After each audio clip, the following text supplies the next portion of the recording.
Rajiv Gandhi park Vijayawada నగరానికి అది ప్రవేశ ద్వారం అని అంటారు కానీ కాదు.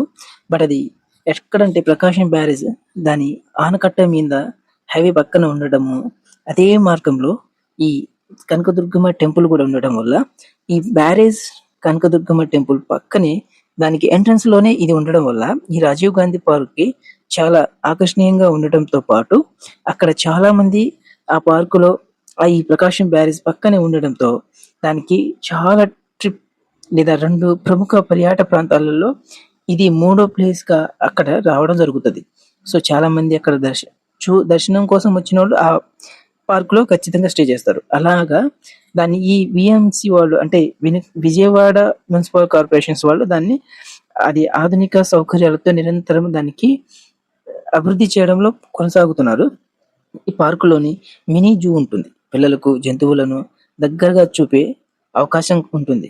డైనోసార్లు, చరిత్రపూర్వ జంతువుల భారీ నమూనాలు కూడా ఈ పార్కులో ఉంచడం జరుగుతుంది. అంటే కొన్ని బొమ్మల్లో కొన్ని ఉండడంలో ఉంటుంది కాబట్టి పిల్లలు చూసి వాటిని ఆకర్షణీయంగా కనిపిస్తది. సో అదే విధంగా చాలా ఆకర్షణీయంగా ఉండడం వల్ల చిన్న పెద్ద పిల్లలకి అక్కడ ఇంకా పిల్లల కోసము మినీ ట్రైన్ ఒకటి, ప్లే ఏరియా ఒకటి, ట్రాంపోలిన్ ఒకటి, అమ్యూజ్మెంట్ రైడ్స్ వంటివి వినోదంగా ఉండే చాలా అక్కడ సౌకర్యంగా కల్పిస్తుండడం వల్ల పిల్లలకి ఆకర్షణీయంగా చిన్న పెద్ద లేకుండా అక్కడ ప్రశాంతంగా ఉంటారు. ఆ మ్యూజియం చాలా బాగుంటుంది. ఈ ప్రతి సాయంత్రం అక్కడ మ్యూజికల్ ఫౌండెడ్ షో అనేది కూడా జరుగుతది. అది ఇంకా చాలా ఆకర్షణీయంగా కనిపిస్తుంది. కాబట్టి అక్కడ ఉన్న ఆ పచ్చని లాన్లు గాని, పూల తోటలు గాని, నీడనిచ్చే చెట్లు గాని, అక్కడ ప్రకృతి అంటే ఆ నగరానికి మధ్యలో ప్రకృతిని అనుభూతిని పొందినట్టుగా ఆ ఒక్క పార్క్ లో కనిపిస్తుంది. ఇంకా పైగా 11D స్కేల్ హౌస్ వంటి ఆధునిక ఎంటర్టైన్మెంట్ ఆకర్షణీయంగా ఆ పార్క్ లో అందుబాటులో ఉంది. ఇంకా అంతే చెప్పుకుంటూ పోతే ఈ పార్క్ కొంచెం చాలా బాగుంటది. ఇంకా విశ్రాంతి ప్రదేశం గాను, ఇంకా ఫోటోలు తీసుకోవడానికి అందంగా ల్యాండ్ స్కేల్ గా ఉంటుంది ఇది.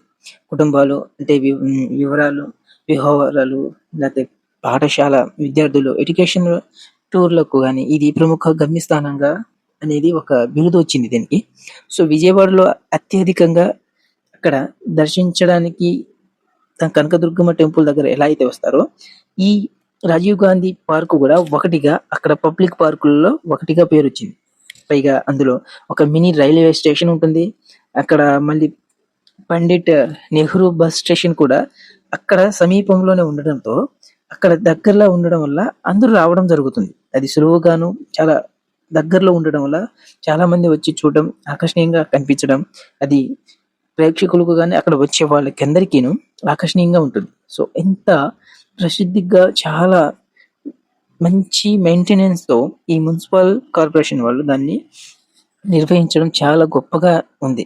ఎందుకంటే అక్కడ విజయవాడ అనేది అక్కడ ఉన్న మెయిన్ ఏదైతే అక్కడ ప్రకాశం బ్యారేజ్ అయితే ఉందో దాన్ని ఎంతో మంది చూడడానికి ఆకర్షణీయంగా ఎలా అయితే వస్తారో ఆ కనకదుర్గమ్మ టెంపుల్ ని కూడా చూడడానికి అలా ఈ రెండిటి మధ్యలో వాటికి ముందుగా ఈ రాజీవ్ గాంధీ పార్క్ ఉండడం చాలా ఈ యొక్క యూనిక్ గా ఉండడము చూడడానికి చాలా అందంగా అద్భుతంగా ప్రదర్శించడం అది ఇంకా మనకు ప్లస్ పాయింట్ అయింది. అంటే అనేక మంది అక్కడ పర్యటనకు వచ్చే వాళ్ళకి గాను ఆకర్షణీయంగా ఉండడంలో ఇది మొదటి స్థానంలోకి వచ్చింది. సో మన ఈ రాజీవ్ గాంధీ పార్క్ పూర్తి డీటెయిల్స్ మరింత వీడియోస్ మీకు చూపించడం చేయడం జరిగింది. సో ఇంకా చాలా ఉన్నాయి కొన్ని చూపిలా. సో మన ఈ ఛానల్ ని సబ్స్క్రైబ్ చేసుకోండి, ఆదరిస్తారని నమ్ముతున్నాను. ఈ ఛానల్ మీకోసమే పెట్టాను. మీ అందరికీ బాయ్.